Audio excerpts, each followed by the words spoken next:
Magandang buhay mga ka-Jumer!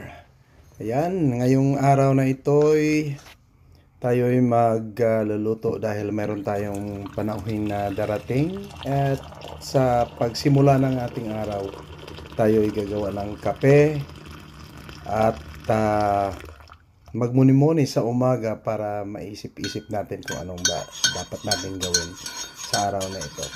Ayan guys, kung ako'y gagawa ng kape minsan, napupuno ko yung isang malaking cup dahil talagang ini-enjoy ko yung pagkakape.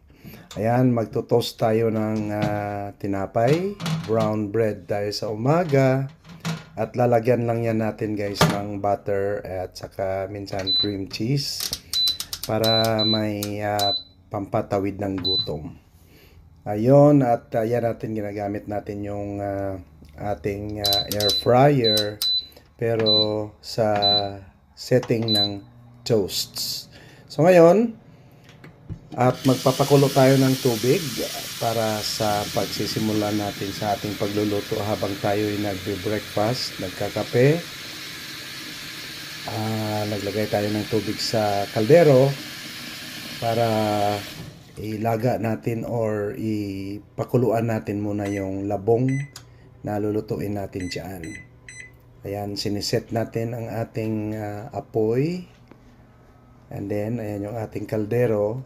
So, nilalagyan natin yan guys ng asin ang tubig para ma-absorb ng labong ang ating ang asin para meron na siyang lasa. Ayan, at magsisimula na tayong magsaing ng white rice. Kasi nagsasaing lang kami guys ng white rice pag mayroon tayong bisita or panauhin. Ayan, medyo ano tayo ngayon, sabay-sabay yung ating pagkaluto. Nagsasaing, nagluluto ng ulam. Yan yung ating labong guys. Mayroon na yung mushroom, mayroon na siyang bagoong, mayroon siyang maraming ahos yan or bawang pala. At nilagyan na natin siya ng okra. At tinapon natin yung kaninang pinakulo nating sabaw at pinalitan natin ng panibagong sabaw na konti lang.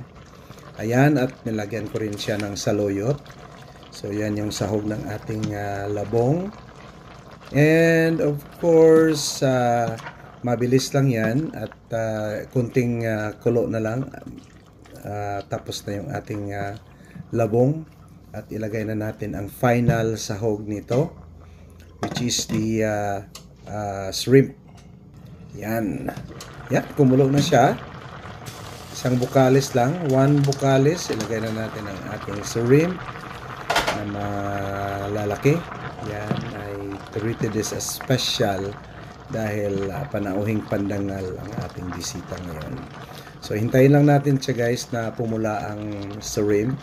At saka wag nating i-overcook yung shrimp dahil hindi siya masarap kainin or makunat siya at mahirap balatan pag overcook ang ating shrimp. Ayan, almost done na yung ating labong. Kompleto na siya at ready na tayo sa ating susunod na menu. Ayan, nagpapakulo tayo ulit guys ng tubig. Ayan, makikita ninyo na merong bula-bula yung ating tubig dahil nilagyan ko siya ng maraming asin at maraming luya, mayroon din siyang bay leaves at saka mayroong buong pepper or pepper kernel.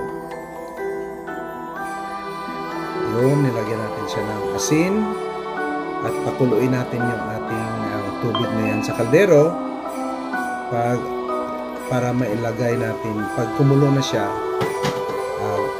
Kailangan ko kasi guys na pakuluin muna siya bago ko ilagay yung ating karne o baboy dahil gusto kong ma-extract muna yung lasa ng mga ingredients or yung mga spices na nilagay natin bago ko ilagay yung karne. Ayun, para ma-absorb talaga siya ng karne o ng baboy yung sahog. Ayan, ang bilis lang. Niluto natin yun bago after na nilaga ko yun guys. Nilagay ko lang siya sa labas kasi malamig ngayon dito sa labas. Hindi ko na siya kailangan i-freezer. Nilagay ko siya sa labas ng bahay para lamigan siya o magiging cold siya after natin siyang ilaga para lumambot.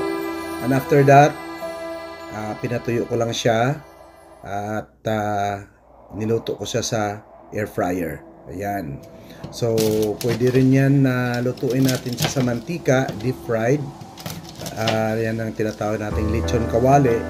Pero minabuti kong nasa air fryer sa lulutuin dahil iwas tayo sa sobrang dami ng mantika. Ayan.